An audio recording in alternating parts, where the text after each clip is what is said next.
Alan was a stand-up guy. He was big like you. He had been in the military. He was in law school.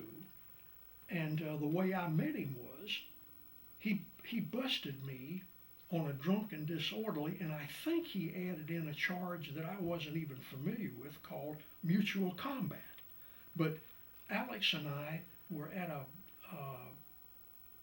bar that a friend of her, what was her name? Frankie.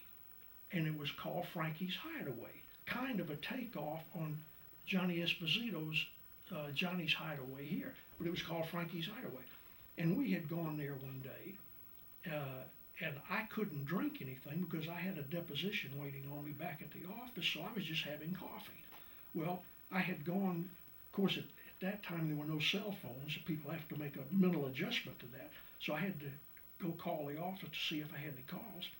And there was a drunk there, and he had gotten up and came up and gotten a refill and had mouthed off a little bit with Frankie and gone back to his table.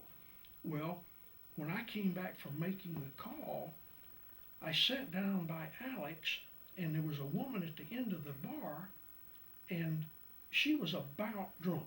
Apparently her and her husband had had a fight, and she looked down the bar, was talking to me, the oldest pickup line in the world, and she said, "What's a good-looking surfer boy like you doing in a place like this?"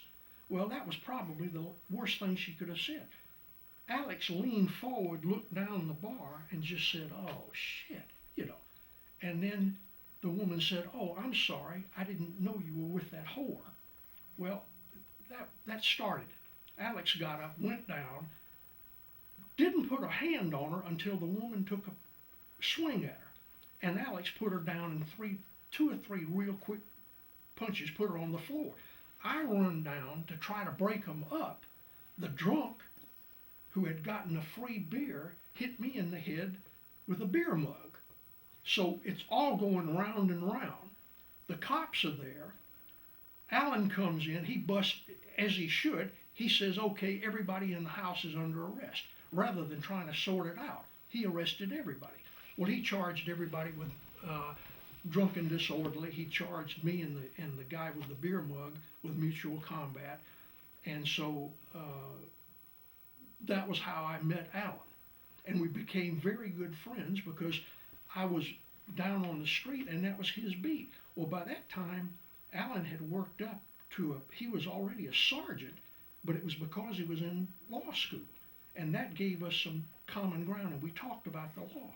And his plans were that he was considering going into practice, but as it turned out, he became the top cop in another city, and he's still in law enforcement.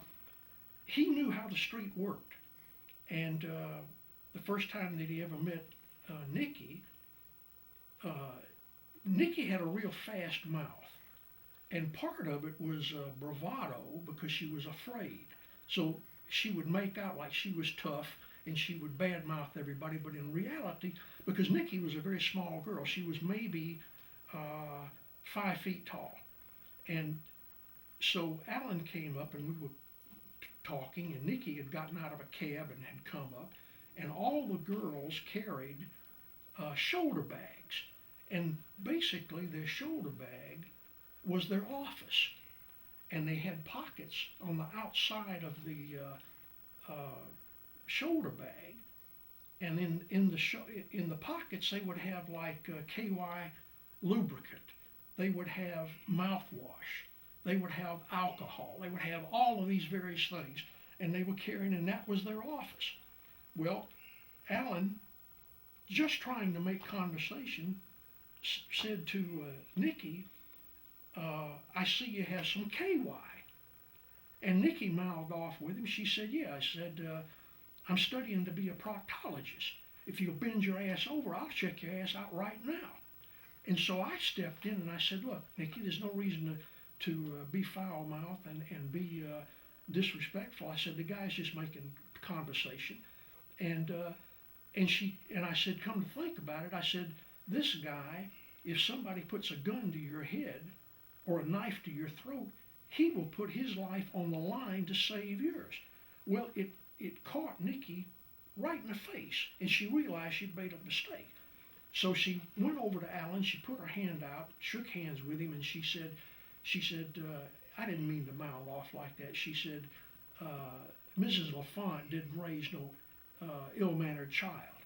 But she said, I was just mouthing off. She said, if you ask Jack, he'll tell you I can get a little mouthy sometimes. So that was how the relation went. But Alan and I were tight. We had a good relationship.